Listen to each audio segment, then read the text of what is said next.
Hi everyone, welcome back to my channel V M fusion world. ನಾವಿವತ್ತಿಲ್ಲಿ baby sweaters ಬಗ್ಗೆ discuss ಮಾಡೋದಕ್ಕಿಂತ ನಾನು ಒಂದು ಸ್ವಲ್ಪ ಬೇಬಿ ಸ್ವೆಟರ್ಸ್ ಪರ್ಚೇಸ್ ಮಾಡಿದ್ದೀನಿ ನನ್ನ ಮಗಳಿಗೋಸ್ಕರ. So I am just showing you the products. ನಿಮ್ಗೆ ಇಷ್ಟ ಇದ್ದರೆ ನೀವು ಬೇಕಾದ್ರೆ ನಾನು ಲಿಂಕ್ ಕೊಟ್ಟಿರ್ತೀನಿ ಡಿಸ್ಕ್ರಿಪ್ಷನಲ್ಲಿ, ನೀವು ಚೆಕ್ ಮಾಡ್ಬೋದು. ಇದು ನಾನು ಬೇಬಿ ಹಗ್ಗಿಂದ ಪರ್ಚೇಸ್ ಮಾಡಿರೋದು. ಇಟ್ಸ್ ಬ್ಲೂ ಕಲರ್ ಹುಡಿ kind sweater. Just let me show it to you.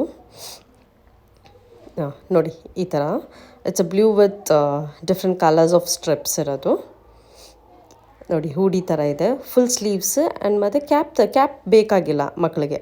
So ಆರಾಮಾಗಿ ಈ ಥರದ್ದು ತೊಗೋಬೋದು. ಒಂದು ಡಿಫ್ರೆಂಟ್ ಡಿಸೈನ್ ಇದು ಬೇಬಿ ಹಗ್ಗಿಂದ ನಾನು ತೊಗೊಂಡಿರೋದು.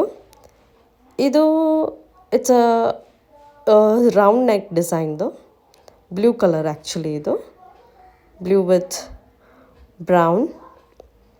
ಆಮೇಲೆ ಇನ್ನೊಂದು ಡಿಸೈನ್ ಇದೆ ನೋಡಿ, ಇದು ಫ್ರಾಕ್ ಕೈಂಡ್ ಸ್ವೆಟರ್. ಎಷ್ಟು ಕ್ಯೂಟಾಗಿದೆ ಅಲ್ಲ ಮಕ್ಕಳಿಗೆ. ಸೊ ಒಂದೇ ಥರ ತೊಗೊಳೋದಕ್ಕಿಂತ ಒಂದು ಸ್ವಲ್ಪ ಡಿಫ್ರೆಂಟ್ ವೆರೈಟಿ ತೊಗೊಂಡ್ರೆ ಚೆನ್ನಾಗಿರುತ್ತೆ. ಇದು ಪಿಂಕ್ ಕಲರ್. ಇದ್ರ ಜೊತೆಗೆ ಕ್ಯಾಪ್ ಬಂದಿದೆ, ಕ್ಯಾಪ್ ಮತ್ತು ಬೂಟೀಸ್. ಆ್ಯಕ್ಚುಲಿ ಅದು ನನ್ನ ಹತ್ರ ಇಲ್ಲ ತೋರ್ಸೋಕ್ಕೆ, but if I get it I can show it to you next time. ಆಮೇಲೆ ನೆಕ್ಸ್ಟ್ ಇದೊಂದು ಡಿಫ್ರೆಂಟ್ ಥರ ಆಲ್ ಬಟನ್ಸ್ ಇರೋದು ತೊಗೊಳ್ಳಿ actually. Thank you for watching. Bye bye until next time.